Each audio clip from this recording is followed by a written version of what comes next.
За үнээл. Америкийн нэгдсэн улсын тагнуулын төв газрын байранд яаж нэвтэрсэн аа? Хэн бэ чи? Би төлөөлөгч байна. Хаанхын төлөөлөгч гэж? КГБ-гийн үү? Юу солиороод байгаа? Би Орифлеймийн төлөөлөгч байна. За.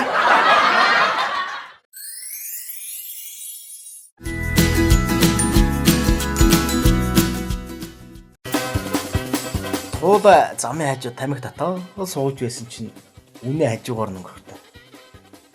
Жоох юм байж ш над тамхиа болооч чи.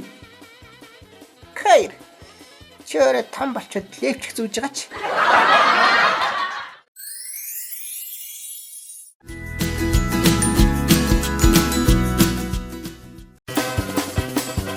Манай Монголын ажилд авах тогтолцоо сонин.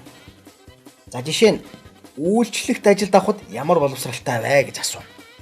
Харин сайдуулахад асуухгүй. Цэрэгт явахд мэдрээ шалгана. Харин улсын хурлын гишүүн болоход шалгахгүй.